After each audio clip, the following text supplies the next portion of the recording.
Okay. Hare Krishna. Okay Mataji. మనకి ఏంటంటే సహజంగా నేను అంటే క్లాస్కి ఏమి నేను ప్రిపేర్ అవ్వలేదు. నాకు తెలిసిన పాయింట్లు నేను 2 3 రోజులుగా శివుడి గురించి లెక్చర్స్ వింటూ ఉన్నాను. దాంట్లో ఉన్న పాయింట్స్ అన్నీ కలగలుపుకొని నేను మీకు కొన్ని అంటే న్యాచురల్గా మనకి వస్తూ ఉంటాయి చూసారా, కొన్ని సందేహాలు చాలామంది అడుగుతారు మీరు వెళ్తే. ఒకసారి అంటే నిత్యానంద మహాప్రభు ఆ, మన సౌత్ సైడ్ యాత్ర చేయడానికి వచ్చారంట. వచ్చినప్పుడు మనకేంటంటే ఈ శైవ శివభక్తులు విష్ణు భక్తులు ఇద్దరు పోట్లాడుకుంటున్నారంట. ఏమని అంటే విష్ణువు గొప్ప అంటే శివుడు గొప్ప అనేసి పోట్లాడుకుంటున్నారంట. ఇప్పుడు మనం ఎవరమైనా ఏదైనా ఒక క్వశ్చన్ అడిగాం కూడా, ఇప్పుడు నేను విష్ణువు గొప్ప శివుడు గొప్ప అని అంటే మనము ఏం చెప్తాం? ఏదైనా ఆన్సర్లు 3 రకాలుగా వస్తుంది. ఏమొస్తుంది మామూలుగా చెప్పండి? అవును, కాదు, రెండు అవ్వచ్చేమో. ఇద్దరు. ఇంతే కదా. ఇద్దరు. ఇద్దరు. ఆ, ఇవే వస్తాయి ఆన్సర్లు మనకి. సో దానికి నిత్యానంద మా ప్రభు నవ్వుతూ చెప్పారంట, దీని యొక్క తత్వం సరిగ్గా తెలియక, ఆ శివతత్వం అనేది తెలియక, ఈ వైష్ణవులు అంటే వైష్ణవులకు కూడా సరైన నాలెడ్జ్ లేక, శివులకు కూడా శివభక్తులకు కూడా సరైన నాలెడ్జ్ లేక, జ్ఞానం లేక వీళ్ళిద్దరూ కొట్టుకుంటున్నారు. అది తెలిస్తే ఇద్దరు ఎవరు కూడా పోట్లాడుకోరు, సన్నిహితంగా పూజ చేసుకుంటారు అని చెప్పేసి ఆయన అని నవ్వుకొని చెప్తున్నారనమాట. సేమ్ అలాగే మన ప్రపాదుల వారు కూడా ఎప్పుడు ఒకటే చెప్తారు, ఎక్కువగా లెక్చర్స్లో చెప్తూ ఉంటారు. మనం ఎప్పుడైతే కృష్ణ భక్తులు అయితే విష్ణు భక్తులు అని అంటామో మనం ఆటోమేటిక్గా శివ భక్తుల్లో కింద వచ్చేస్తాము. ఎలా అంటారు ఇది? ఏ విధంగా జరుగుతుంది అనేది చూద్దాం. కాకపోతే మనం కొంచెం యాడ్ చేసుకోవచ్చు. శివ భక్తులందరూ విష్ణు భక్తులు అవ్వాలి అని లేదు. కానీ విష్ణు భక్తులందరూ కూడా శివభక్తులు, ఎందుకంటే వాళ్ళకి శివతత్వం అనేది తెలిసి ఉంటుంది. అందువల్లనే అవుతారు అనేది ప్రభుపాదులు వారు చెప్తారనమాట. అందుకని ఈరోజు నేను ఆ పాయింట్ మెయిన్గా క్లారిఫై చేయాలి అనుకుంటున్నాను మనందరికీ. అది తెలిస్తే మనకి ఆ శివుడి మీద మనకి భక్తి ఉంటుంది.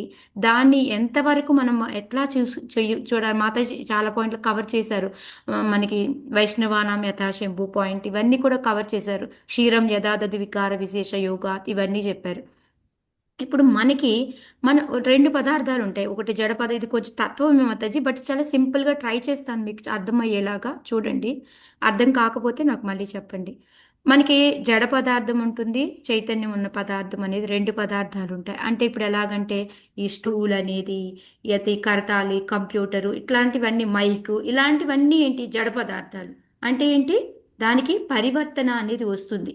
చైతన్యం అనే దానికి పరివర్తన ఉండదు. అంటే లైక్ ఎలా అంటే మన సోల్, ఆత్మ, దేవుడు ఇలాంటివన్నీ అన్నమాట. అంటే దేవాది దేవుడు, పరబ్రహ్మ ఇలాంటివన్నీ వస్తాయి అన్నమాట. సో ఎప్పుడైతే ఇప్పుడు ఈ కరతాలు కానీ ఈ కంప్యూటర్ ఉంది, నాకు ఇది జడ పదార్థం, కానీ నేను దీన్ని ఇప్పుడు ఈ క్లాస్కి ఉపయోగిస్తున్నాను. దీన్ని ఆధ్యాత్మికంగా మారుస్తున్నాను అంటే దీంట్లో చైతన్యం వస్తుంది. అంటే ఇప్పుడు మన దేహాలన్నీ చూసుకుంటే జడ పదార్థాలు. వీటికి లోపల మనకి మ్, మనకి ఏంటంటే బ్రహ్మ, పరబ్రహ్మ అంటే బ్రహ్మ అంటే మన ఆత్మ, భగవంతుడు పరమాత్మ ఇద్దరు వచ్చిన తర్వాత దీనికి చైతన్యం వచ్చి చలనం అనేది వస్తుంది. సో ఇదే విధంగా ఏంటి అంటే అందుకే చూడండి మనకి ఎక్కువగా అహం బ్రహ్మాస్మి అంటారు. అంటే దాన్ని తప్పుగా అర్థం చేసుకుంటారు. అంటే బ్రహ్మ వచ్చి మనలో కలవడం మూలంగా మనం అయ్యాం. ఓకే, అంటే ఆత్మ వచ్చి కలిసింది. అంతేగాని అహం పరం బ్రహ్మాస్మి అనలేదు. అంటే పరబ్రహ్మ నేను ఒకటే అని ఎక్కడా చెప్పలేదు. అది మనం తప్పుగా అర్థం చేసుకుంటున్నాం. అంటే మన జడ పదార్థాన్ని మనకి చైతన్యవంతంగా మారుస్తుంది ఎప్పుడైతే ఆత్మ వచ్చి జోడించి అనేది అనమాట. అందుకని మనం వచ్చేసి మనం జీవతత్వాలం అనమాట. సో ఇప్పుడు మనకి చూడండి, ఇప్పుడు మన మనుషుల్లోనే ఉన్నాము. కేటగిరీ పెట్టుకున్నాం అనుకోండి, ఎట్లా వస్తాం మనం? కేటగిరీస్ తక్కువ, ఎవరు ఎక్కువ నుంచి తక్కువ, తక్కువ నుంచి ఎక్కువ అంటే ఏం చెప్తాము? ఏం చెప్తారు మీరు? జంతువులు ఉన్నాయి, వర్ణం. గుణాలను బట్టి వర్ణం. మాతాజీ. వర్గాలు ఉన్నాయి కదా. ఇప్పుడు వర్ణం. కుక్క, పిల్లి ఇలా మనం కేటగిరీ తీసుకుంటే ఇది పోనీ అది వదిలేయండి. మనం బల్బులు తెచ్చుకుంటాం కదా. బల్బులు తెచ్చుకుంటే దాంట్లో మనకి వాటేజ్ అని ఉంటుంది. 230 వాట్స్, 1000 వాట్స్ అట్లా ఉంటాయి. అన్నిటికన్నా లీస్ట్ అంటే ఏమొస్తుంది మనకి ఆ పవర్లో? జీరో. జీరో వాటి మాస్టర్. కూడా జీరో. ఉంటుందండి. ఆ జీరోలో కూడా ఏమున్నాయి? బ్యాటరీస్. ఓకే, కొన్ని జీరోవి అట్లా. సేమ్ అలాగే కేటగిరీస్లో చూసుకుంటే మనం వచ్చేసి జీవ పదార్థం అన్నమాట, జీవతత్వం అనమాట. మనం చాలా లోలో. ఇప్పుడు హై లెవెల్లో అంటే ఎవరుంటారు మనకి? High level. ఆ, దీక్ష ఇచ్చింటారు కదా ప్రభు వాళ్ళు మాతాజీ. లేదు లేదు మాతాజీ, అంటే ఇంకా దేవుడు మొత్తం అలా వెళ్తే మనకి పైన వచ్చేది విష్ణుతత్వం అంతే కదా. మనకి పరమాత్మ ఎలా వచ్చేది అంటే పరమాత్మ అనేది హైయెస్ట్ కదా, అది చేంజ్ ఉండదు, ఏమీ ఉండదు కాబట్టి అందుకొని అది విష్ణుతత్వం. అంటే ఆ భగవంతుడి నుంచి వచ్చే అవతారాలు అవన్నీ కూడాను హయ్యర్, అది విష్ణుతత్వం. కింద మనము జీవతత్వం. మరి ఏంటి, శివుడి గురించి మాట్లాడుకుంటే నేనేమి ఇవన్నీ చెప్తున్నాను, డౌట్ రావట్లేదా? మరి ఈ రెండిట్లో ఎక్కడుంది ఈ శివతత్వం అనేది, ఎక్కడుందంటారు? మధ్యలో మనకన్నా ఉన్నట్టు. కొంచెం పవర్ ఉన్న మన జీవి కదా. పవర్ ఉన్న జీవి అంటే ఇప్పుడు మనం ఇందాక చెప్పుకున్నట్టు మూడు ఆన్సర్లో జీవతత్వం కింద రావచ్చు, విష్ణుతత్వం కింద రావచ్చు, రెండింటికి చెందొచ్చు. అవును కదా, మూడు ఆన్సర్లు గుర్తొచ్చినాయా అవును మీకు? మాతాజీ. దేనికైనా ఒక మూడు ఆ, ఆన్సర్లు ఉంటాయి కదా, రెండు అవ్వచ్చు, అది అవ్వచ్చు, ఇది అవ్వచ్చు. సో ఆ విధంగా శివతత్వం అనేది ఉంటుందన్నమాట. మీరు అన్నట్టు మధ్యలో తీసుకున్నా ఎట్లా తీసుకున్నా. సో ఇందాక మాత క్షీరం యథాదధి వికార యశోదంతే, పాలు అనేది కృష్ణుడు అనుకుంటే మనము ఆ పాలకి ఆమ్ల అనేది జోడించారు. జోడిస్తే అప్పుడు ఏమవుతుంది, అది శివుడి కింద మారుతుంది, దది అంటే కర్డ్ కింద మారుతుందన్నమాట. సేమ్ అలాగే ఇక్కడ ఏంటంటే శివుడే ఎప్పుడైతే ఈ ఆమ్ల అనే ప్రకృతిని వచ్చి టచ్ చేస్తాడో అప్పుడు ఆయన శివుడి కింద మారిపోతాడు, శంభు కింద మారిపోతాడు అనమాట. సో ఈ శంభు అనేది శివతత్వం. అంటే ఇప్పుడు ఆయన ఎక్కడి నుంచి వచ్చాడు, ఈ శంభు శివుడు అనే ఆయన ఎక్కడి నుంచి వచ్చాడు? భగవంతుడి విష్ణుతత్వం. నుంచి. భగవంతుడి నుంచే వచ్చాడు. సో ఇప్పుడు భగవంతుడు కాడు అని చెప్పగలమా? చెప్పలేం. చెప్పలేము. సో అలా అని ఇతను జీవి కాదు అని చెప్పగలమా? అది కూడా చెప్పలేం. అది కూడా చెప్పలేము. అంటే ఏంటంటే మిమ్మల్ని కన్ఫ్యూజన్ చేయట్లేదు, నేను క్లారిటీ ఇస్తున్నాను. అంటే ఇప్పుడు మనకి ఎలా అంటే నేను ఇప్పుడు పాలని పెరుగులాగా మార్చాను అనుకోండి, మార్చిన తర్వాత దీంట్లో పాలు ఉన్నాయి అంటే ఉండొచ్చు, ఓకే. కానీ పాలని నేను బయటికి తీయలేను, పాలు ఇంక రావు. కానీ ఇక్కడ కృష్ణుడు ఏంటంటే కృష్ణుడు టచ్ చేసినందువల్ల శంభు బయటకు వచ్చాడు, కానీ కృష్ణుడు మాయమైపోలేదు, కృష్ణుడు అక్కడే ఉన్నాడు. అర్థమైందా మీకు తేడా? అందుకనే బ్రహ్మ ఏం చెప్తున్నాడు, శివుడికి అండి భగవంతుడికి తేడా లేదు, సరిగ్గాను పూర్తిగా తేడా లేదు. అంటే కొంచెం తేడా ఉంది, బట్ పూర్తిగా తేడా లేదు అని చెప్పేసి చెప్తూ ఉన్నారు. ఇందాక మాతాజీ చెప్పారు 10 అఫెన్సెస్లో ఉన్నాయి, దాంట్లో మనం ఫస్ట్ది విష్ణుతోటి బ్రహ్మ శివుడిని ఈక్వల్ చేయకూడదు అని చెప్పేసి. ఈక్వల్ చేయకూడదు, కానీ ఎంత ఈక్వల్ అనేది మనం తెలుసుకొని ఉండాలి, అదనమాట దాని మీనింగ్. అంతేకాని బ్రహ్మ శివుడు విష్ణు సమానము అంటే ఇందులో సమానము ఎందులో సమానం కాదు. ఎలాగైతే మన జీవతత్వాలకి ఎలా చెప్తున్నారో మనము ఎలాగా అన్నిట్లోనూ గుణరీతిగా ఒకటే, కానీ దేంట్లో తేడా, మనం దేంట్లో తేడా భగవంతుడికి మనకి? పరమాణు రూపంలో, ఓకే. సో అదే విధంగా మనకి చైతన్య మహాప్రభు చైతన్య చరితామృతాలో అది సనాతన గోస్వామికి చెప్తారనమాట ఈ శ్లోకాస్ అన్నీ కూడాను. ఎక్కడ ఏంటి తేడా అనేది, భగవంతుడికి శివుడికి మనకి ఉన్న తేడా ఏంటి అనేది శివతత్వం గురించి చెప్తారనమాట. దాంట్లో ఏంటి అంటే ఇప్పుడు భగవంతుడికి ఎన్ని గుణాలు ఉన్నాయి మాతాజీ, ఎన్ని? 24. 64 మాతాజీ. 64 కదా మాతాజీ. అనంతమైన గుణాలు ఉన్నాయి, దాంట్లో ప్రప్రథమైనవి 64, ఓకే. ఎన్ని అనేకం, ఓకే, అవి కౌంట్ చేయలేనివి, కానీ దాంట్లో ముఖ్యమైనవి 64 అనమాట. అంటే మనం బాగా తెలిసి చెప్పుకోగలిగినవి 64 అనమాట. అది అంతేగాని ఓన్లీ 64 గుణాలని కాదు, అందుకే శ్లోకాస్ అన్నీ వస్తాయన్నమాట. ఎన్నో గుణాలలో ముఖ్యమైనవి 64, అవి కృష్ణకు ఉంటాయన్నమాట. 100% ఆయనకి పూర్తిగా ఉంటాయి అవి. అదే మళ్ళీ విష్ణువు దగ్గరకు వచ్చేటప్పటికి 4 గుణాలు తగ్గుతాయి అన్నమాట, 60 గుణాలే ఉంటాయి. అవి కూడా విష్ణు తత్వాలన్నిటికీ కూడా 100% ఉంటాయన్నమాట, ఓకే. కానీ మనకి ఎవరైతే మనుషులు ఉన్న జీవతత్వం అని చెప్తున్నామో ఆ జీవతత్వాలకి ఓన్లీ 50 గుణాలే ఉంటాయన్నమాట. ఆ 50 గుణాలు కూడా అన్నీ ఉంటాయా, 100% ఉంటాయా అంటే లేదు, ఒకటి ఉండొచ్చు, రెండు ఉండొచ్చు, కానీ హయ్యెస్ట్ 50 వరకే ఉంటాయి. అది కూడా పరిమాణ రూపంలో బిందులాగా అన్నమాట. ఎలా అయితే మనకి మాతాజీ అణు విభు అని భగవంతుడికి మనకి తేడా చెప్తున్నారో అలాగా మనకి మొత్తం 100% ఉండదు. ఒక గుణం 2% ఉంటే ఇంకో గుణం వచ్చేసి 3% ఉంటే అట్లాగా. అలా అని అన్ని గుణాలు ఒకేసారి వస్తాయి అంటే లేదు. ఒక్కో గుణం ఒక్కో టైంలో ఎగ్జిబిట్ అవుతూ ఉంటుంది. కానీ భగవంతుడికి విష్ణువుకి వీళ్ళకేంటి మొత్తం అన్ని గుణాలు కూడా అనంతంగా వస్తుంది అనమాట. అంటే 100% ఫుల్గా వస్తాయి, మనకి బిందులాగా వస్తూ ఉంటాయి అన్నమాట. సో మరి శివజీకి ఏంటి అంటే శివుడికి మధ్యలో విష్ణువుకి వీళ్ళకి మధ్యలో 55 గుణాలు ఉంటాయి హైయెస్ట్. అయితే ఈ 50 గుణాలు ఏవైతే జీవుడికి ఉన్నాయో అవి మనకి బిందు రూపంలో ఉంటే మనకన్నా ఫార్ ఫార్ ఫార్ ఫార్ చాలా చాలా చాలా చాలా ఎక్కువగా ఆయనకి ఫుల్గా ఉంటాయి అన్నమాట ఆ 50 గుణాలు. కానీ మిగతా 5 గుణాలు ఏవైతే మనం చెప్పుకుంటామో అవి కూడా ఏంటో నేను ఇవాళ క్లియర్గా చెప్తాను మీకు. ఆ 5 గుణాలు ఏవైతే ఉన్నాయో అవి మాత్రం ఆయనకి భగవంతుడి కన్నా కూడా తక్కువ ఉంటాయి అన్నమాట. అంటే మిగతా 50 గుణాలు భగవంతుడిలాగే ఈక్వల్గా ఉంటాయి. మిగతా 5 గుణాలు ఏవైతే మనం అనుకుంటున్నామో అవి మాత్రం ఆయనకి తక్కువ రూపంలో ఉంటాయన్నమాట. మనకి అసలే ఉండవు జీవుడికి.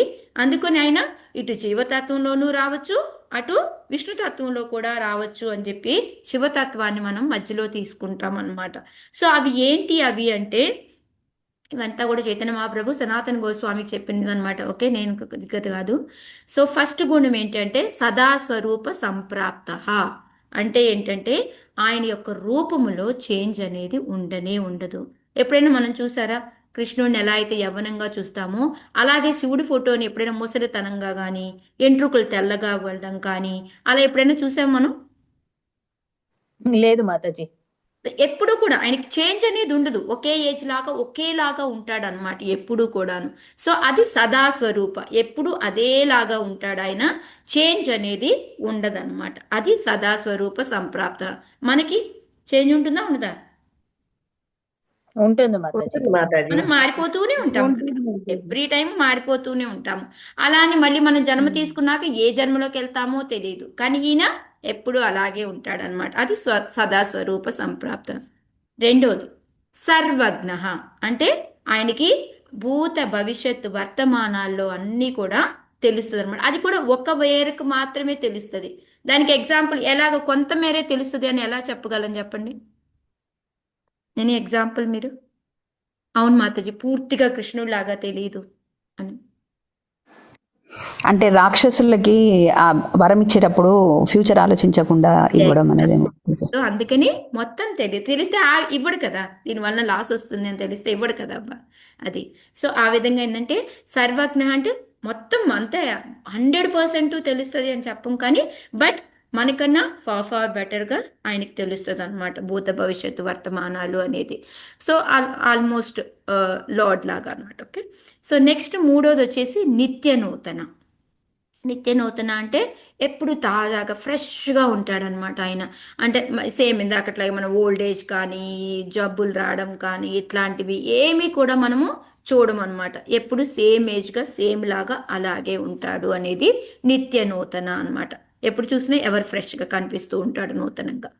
నెక్స్ట్ నాలుగోది వచ్చేసి సచ్చిదానంద సాంద్రాంగ అంటారనమాట. అంటే ఏంటంటే ఆయన ఎప్పుడు కూడాను ఏమంటారు ప్రతి అంగం కూడాను ఆయన సచ్చిదానందంలో ఉంటుందన్నమాట. ఇప్పుడు మన దేహంలో మనకు సచ్చిదానందం ఉంటుందా? ఉండదు మాతాజీ. మనకి సచ్చిదానంద ఏంటిది మనలో? పరమాత్మ. ఆత్మ కూడా సచ్చిదానందే కదా. ఉమ్. ఆత్మ అంటే ఈ పరమాత్మ వాక్యం రెండు. బట్ మన దేహంలో ప్రతి అంగంలో మనకి సచ్చిదానందం ఉంటుందా? అంటే మన లేదు మన ప్రతి అంగంలో ఉండదు. కానీ శివుడికి ప్రతి అంగములో కూడాను మళ్ళీ సాంద్ర అంటే ఘనంగా అనమాట, చాలా ఎక్కువ శక్తితో కూడా ఉంటుంది అని చెప్పేసి ఆయన ప్రతి ఒక్క పార్ట్ ఎవ్రీ పార్ట్ అనమాట. మన సోళ్ళు సూపర్ సోళ్ళు అని కాదు, ప్రతి పార్ట్ కూడా ఆయనది సచ్చిదానంద ఫామ్లో ఉంటుందన్నమాట. అందుకే మనం ఎప్పుడు కూడా శివుడిని బ్లేమ్ చేయడం కానీ అవమానించడం కానీ ఓ ఆయన ఏంటి అనడం కానీ ఇలాంటివి మనము చేయకూడదు. అందుకే మనకి ఎక్కువగా చూడండి భాగవతంలో కూడా ఆయన్ని భగవాన్ అనే వస్తూ ఉంటుంది మనకి. ఓకే, నెక్స్ట్ ఫిఫ్త్ది అనమాట సర్వసిద్ధి నిషేధిత అనమాట. అంటే ఏంటంటే ఆయనకి అన్ని రకాల సిద్ధులు ఉంటాయి. మనకి సిద్ధులు రావాలంటే మనం ఏం చేయాలి? యోగా అష్టాంగ యోగాలు అవి చెయ్యాలి మాతాజీ. ఎన్నో రకాల మనం యోగాలు ఇవన్నీ చేస్తే మన యమ నియమ ఇవన్నీ గరిమ లగిమ సిద్ధులు ఉన్నాయి కదా, ఆ సిద్ధులన్నీ వస్తాయి అన్నమాట మనకి. మొత్తం మన జయశ్రీ మాతాజీ ఎవరో పెట్టారు కూడా ఈ మధ్య 8 రకాల సిద్ధుల గురించి. సో ఆ విధంగా కానీ ఇవన్నీ కూడా ఆయనకి శివుడికి ఉన్నాయి అన్నమాట. ఇవన్నీ కూడా ఎలాగా అధిక మాత్రలో ఉంటాయి, కొంచెం కొంచెం ఉండడం కాదు, ఇవన్నీ కూడా అధికంగా ఉంటాయి అన్నమాట. సో అందుకే ఇక్కడ మనం ఏంటంటే శివతత్వం అనేది మనం పూర్తిగా అర్థం చేసుకోవాలి. ఈయన విష్ణుతత్వాలోకి వెళ్తారు, ఇటు జీవతత్వాలోకి వెళ్తారు. అలా అని విష్ణుతత్వాకి ఈక్వెల్ అని చెప్పలేము, ఇటు జీవతత్వాకి ఈక్వెల్ అని చెప్పలేము, విడిగా మధ్యలో ఉంటారు. ఈ 5 గుణాలు ఎక్స్ట్రాగా మనకన్నా కూడా ఎక్కువ ఉంటాయి. బట్ అటు విష్ణువుతో చూసుకుంటే 5 గుణాలు తక్కువ ఉంటాయి అన్నమాట. సో ఇది అందుకని శివుడిది ఏంటంటే మహత్తరమైన స్థానము. ఆయన ఇంకా చెప్పాలి అంటే మీ అందరికీ చాలా మంది అడుగుతూ ఉంటారు డౌట్లు. మరి రాముడు ఎందుకు యుద్ధానికి వెళ్తూ శివుని పూజ చేశాడు? మరి మరి ఇప్పుడు మనం అంతా కూడా గొప్ప అని చెప్పుకుంటున్నాం కదా. మీరు కృష్ణుడు కూడా మన శివుని పూజ చేశారు అని వింటాము ఒక్కొక్కసారి. ఎప్పుడు అంటే ఇదేంటి మాతాజీ, శ్రీనగర్లో ఒకటి ఉంటుంది టెంపుల్ పేరు కమలేశ్వర్ మహాదేవ్. ఎవరైనా విన్నారా అది టెంపుల్ పేరు? నేనైతే వినలేదు తల్లి. కమలేశ్వర్ మహాదేవుడు శ్రీనగర్ టెంపుల్లో ఉంటుంది. అక్కడ ఏంటంటే అక్కడ వాళ్ళు ఏం చెప్తారు అంటే ఆ టెంపుల్కి వెళ్తే సత్యభామను కృష్ణ కాశీ వెళ్తూ భిక్షాటన కోసం కృష్ణ దగ్గరికి వచ్చారు, ఆయన పూజ చేసుకొని భిక్ష తీసుకొని వెళ్ళారు అని చెప్తూ ఉంటారు. ఇంకోటి రాముడు ఎప్పుడు రామేశ్వరం మనందరికీ మధ్య వెళ్ళొచ్చారు మాతాజీస్ అందరూ కూడా. రామేశ్వరంలో ఏంటి రాముడు శివలింగాన్ని పెట్టుకొని పూజ చేశాడు యుద్ధానికి ముందు అని చెప్తూ ఉంటారు. సో వీటన్నిటిని బట్టి మనకి అందరూ అడుగుతూ ఉంటారు. ఇప్పుడు ఎవరైనా అడిగితే మనం సమాధానం చెప్పు ఉండాలి కదా. సో అందుకే ఇప్పుడు మీరు రామేశ్వరం అని ఎక్కడికి వెళ్తే అక్కడ బ్రాహ్మణులను అడిగారు అనుకోండి, రామేశ్వరం మీనింగ్ ఏంటి అంటే రాముడు పూజించిన ఈశ్వరుడు శివుడు అని పేరు అని చెప్తారనమాట. అదే దేవతలను అడిగామనుకోండి, అక్కడ ఉన్న దేవతలు చెప్పే మీనింగ్ ఏంటంటే రాముడు దేవుడే ఈశ్వరుడు దేవుడే, ఇద్దరు ఈశ్వరులే అని చెప్తారు. కానీ ఆ స్ఫటికలింగం ఏదైతే మనం చూస్తున్నామో ఆ లింగంలోంచి శివుడు బయటకు వస్తాడంట, వచ్చి ఆయన అసలు మీనింగ్ చెప్తాడంట. ఎవరు నాకు ఈశ్వరుడు ఎవరు రాముడు, అందుకొని దీనికి రామేశ్వరం అని పేరు వచ్చింది అని చెప్తారంట. ఓకే, అదైపోయింది. మరి ఎందుకు శివుడికి పూజ చేశారు రాముడు అంటే ఆయన క్షత్రియుడిగా ఉన్నాడు, ఆయన యుద్ధం చేయడానికి వెళ్తున్నాడు, అది కూడా నరబలి చేయబోతున్నాడు కాబట్టి దానికి ముందు శివుడిని పూజ చేశారు అని చెప్తారనమాట. కానీ అసలు రీజన్ అది కాదు. ఏంటి అంటే ఎప్పుడైనా భగవంతుడికి ఏది ఇష్టం? ఇందాక మాతాజీ కూడా చెప్పారు, భక్తుడికి పేరు భక్తుడికి పేరు ప్రతిష్టలు రావడం ఇష్టం, భక్తుడికి సేవ చేయడం ఇష్టం, భక్తుడికి పూజ చేయడం ఇష్టం. దానికి ఎగ్జాంపుల్గా మనము కృష్ణుడిది కూడా చెప్పచ్చు. ఎవరికి పూజ చేశారు ఆయన కృష్ణుడు? కుచేలునికి మాతాజీ. కుచేలుడిని, సుధామాని, ఓకే నారదులు వారిని, మరి వీళ్ళందరినీ పూజ చేశారు. ఎందుకంటారు? అంటే వాళ్ళు భగవంతుల్లా, దేవుళ్ళు అయిపోయారు వాళ్ళు? భక్తులు మాతాజీ. భక్తులు. అది భగవంతుడికి ఏంటంటే భక్తుల్ని పూజ చేస్తే చాలా ఇష్టం అన్నమాట. అందుకొని ఆయన ఆ విధంగా పూజ చేశారు. మాతాజీ కుచేలుడు సుధాముడు ఒక్కడేనా మాతాజీ, వేరు వేరా? ఒక్కటే అనుకుంటున్నాను మాతాజీ నేనైతే. మరి నాకు ఒకటే మాతాజీ. ఆయనకు గరీబ్ ఉంది కాబట్టి కుచేలుడిని చిన్న వస్త్రాలు ఒకటే వేసుకుంటాడు మాతాజీ, ఇద్దరు కాబట్టి పేర్లు ఒకటే, సుధాముడు అన్న ఆయనకు కుచేలుడు కుచేలుడు అన్న. అని పేరు వచ్చింది. Yeah, okay Mataji. So time అయిపోతుంది, నేను ఫాస్ట్గా ఫినిష్ చేస్తాను కొంచెం చెప్పేసి. సో ఈ విధంగా ఏంటి అంటే శివుడికి మనకి తేడా ఏంటి అనేది తెలియాలి. ఇంకొకటి, బాణాసురుడికి ఒక లెక్చర్లో విన్నాను అనమాట. బాణాసురుడు మరి శివుడు కృష్ణుడు భక్తుడు అయితే ఆ విధంగా ఆయన ఎందుకు వెళ్ళి బాణాసురుడితో పాటు సహకాయంగా యుద్ధం చేశాడు? మరి కృష్ణుడికి ఆపోజిట్గా ఉండి చేశాడు కదా, అది మరి తప్పు కదా, ఎవరైనా దేవుడికి విరుద్ధంగా వెళ్తారా అని అడుగుతారు. దానికి మనం ఆన్సర్ ఏం చెప్పాలి మరి?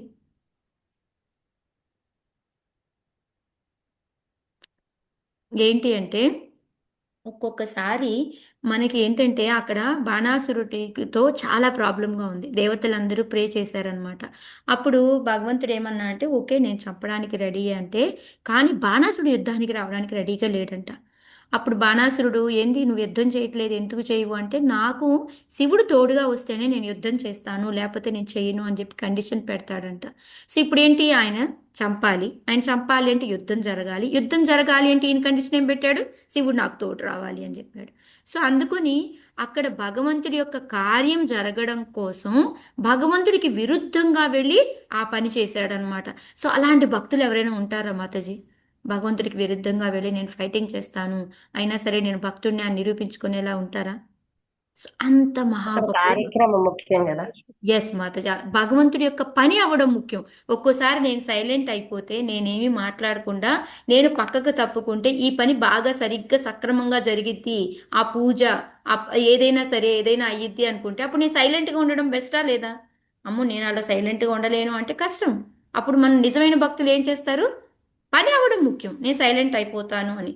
సో అక్కడ ఆపోజిట్గా వెళ్ళిన భగవంతుడి యొక్క కార్యం జరగాలి కాబట్టి ఆయన వెళ్ళి బాణాసురుడికి సహాయంగా యుద్ధం చేశాడనమాట.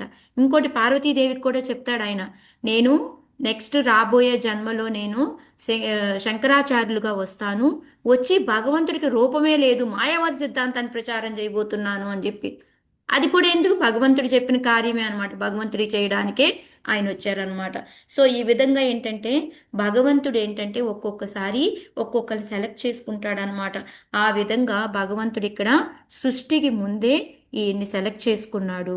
ఎందుకు అంటే ఆయన డైరెక్ట్గా వచ్చేసి భగవంతుడు ఆ మాయాదేవితో టచ్లో ఉండలేడనమాట. అందుకోసం అనేసి ఆయన భగవంతుడే ఆ కాల జీవ రెండు శక్తుల్ని కలిపి ఈ సదాశివ రూపంలో పంపిస్తాడనమాట. మనకు మీకు చాట్ చెప్పినప్పుడు నేను చెప్పుంటాను, మీ అందరికీ గుర్తుందో లేదో, ఆ సదాశివ ఎప్పుడైతే వస్తాడో వచ్చి ఈ మాయాదేవి వీళ్ళిద్దరూ కలుసుకొని, ఈమె లింగ రూపంలో ఈయన యోని రూపంలో వీళ్ళిద్దరూ కలుసుకొని అక్కడ మహాతత్వ అనేది తయారవుతుంది. సో అందుకొని భగవంతుడు ఓన్లీ మనం ఇందాక మాత చెప్పినట్టు గుణావతారాల్లో ఆయన శివుడి కింద వస్తాడు ఓన్లీ సంహారానికి అని అనుకుంటాము, కానీ అసలు సంహారానికే కాదు, సంహారం ఒకటే పని కాదు ఆయన చేసేది, ఇంకా సృష్టికి ముందు కూడా, బ్రహ్మ కన్నా ముందు కూడా, ఇందాక మాతాజీ బ్రహ్మతో పాటు తర్వాత శివుడు వచ్చాడు అని చెప్పారు కదా, అది ఏంటి అంటే గర్భోదక సాయి విష్ణు గర్భోషంలోకి రావడానికి, దానికి ముందు యాక్చువల్గా సదాశివ రూపంలో ఆయన యోని మన అందరమే బయటికి రావడానికి తయారవడానికి కూడా మనమే రెడీ. అందుకే ఏం చెప్తారు, దుర్గాదేవి వచ్చి మాత అని చెప్తారు, మనము పిత ఎవరు అంటే ఈశ్వరుడు అనమాట. ఈశ్వరుడు అంటే శివుడు అనమాట సదాశివ రూపంలో. సో ఆయన 3 అవతారాలుగా మనం చెప్పుకోవచ్చు. ఒకటి సదాశివ రూపంలో మన అందరిమీ కూడాను ఈ యూనివర్స్ తయారవడానికి ఫస్ట్ ఈ మహాతత్వం తయారయ్యి దాంట్లో మన అందరినీ జీవుల్ని పెట్టడానికి ఈయన కారణం అనమాట. ఆ తర్వాత మనం అందరూ కూడా ఒక్కొక్క యూనివర్స్లోకి మళ్ళీ ఆయన శివుడి రూపంలో ఎంటర్ అవుతాడనమాట. అయిన తర్వాత మళ్ళీ చివరిగా లాస్ట్లో ఎప్పుడైతే ఈ సంహారం అనేది అవసరమో, ఎప్పుడైతే ఆ టైంలో ఏంటంటే ఆయన 11 రుద్రుల్లాగా మారిపోయి ఆయన మొత్తం చేస్తాడు. సో ఈ విధంగా ప్రతి 3 కూడా సృష్టి స్థితి పాలన 3 కూడా ఆయన హెల్ప్ చేస్తూ ఉంటాడనమాట భగవంతుడికి. సో ఈ విధంగా మనకి ఈ శివతత్వం గురించి మనం అర్థం చేసుకున్నాము అనుకోండి, ఇంక మనకి పిచ్చి పిచ్చి డౌట్లు అనేవి రావన్నమాట. సో మనం శివుణ్ణి కూడా భగవంతుడిలాగే మనం ప్రే చెయ్యొచ్చు, కానీ ఏం కోరుకోవాలి అనేది మనకు తెలిసి ఉండాలి. నువ్వు ఏ విధంగా భగవంతుడికి సాయం చేస్తూ భగవంతుడి యొక్క మహాభక్తుల్లాగా ఉన్నావో అలాగే మమ్మల్ని కూడా ఉంచు అని చెప్పి మనం ప్రే చేసుకోవాలి తప్ప నాకు ఇది కావాలి అది కావాలి అనేసి అడగాల్సిన పని లేదు. ఇంకొకటి ఆయన్ని భూతనాథు, భోలేనాథు ఇవన్నీ ఎందుకు పిలుస్తారు అంటే ఒక విశేష కార్యాత్ సముపైతి కార్యాత్ అని ఇందాక మనకి మాతాజీ గోవిందమాది పురుషం శ్లోకాలు బ్రహ్మ సంహితాలు చెప్పారు కదా. ఆ విశేష కార్యం ఏంటి అంటే ఈ సృష్టికి కావాలి, ఎన్హిలేషన్కి కావాలి, మన లాస్ట్లో నెక్స్ట్ మధ్యలో ఏంటి అంటే ఈ భూతాలు ఇవన్నీ ఉంటాయి కదా, వాటన్నిటికీ కూడా ఆశ్రయం ఇచ్చే ఆయన ఎవరు అంటే మిగతా వాళ్ళు ఎవ్వరూ కూడా ఎలిజిబుల్ కాదు, నువ్వు ఒక్కడివే దానికి కరెక్ట్ పర్సన్వి అని చెప్పేసి ఆయన్ని శివుణ్ణి తీసుకొచ్చి ఆ భూతనాథు, భోలేనాథు ఇవన్నీ కూడా, ఎందుకంటే వాళ్ళందరినీ కూడా ఎట్లాంటి తప్పులు చేస్తున్నా క్షమించుకుంటూ వాళ్ళకి భక్తిని ప్రసాదిస్తూ ఉంటాడు. చూడండి, ఎవరైనా ఇప్పుడు ఆ ఇంట్లో భూతం ఉంది నువ్వు వెళ్ళి ఉండు అంటే ఎవరైనా ఉంటారా మాతాజీ? మనం ఉంటామా వెళ్ళి? ఉండం మాతది. భయపడి పారిపోయి వచ్చేస్తాం అక్కడ. కానీ ఈయన అలాంటి వాళ్ళందరికీ కూడా ఆశ్రయం ఇస్తూ ఎంతో కరుణ చూపిస్తూ వాళ్ళందరినీ తీసుకురావడానికి బయటికి అంటే భక్తులుగా మార్చడానికి ట్రై చేస్తూ ఉంటారు.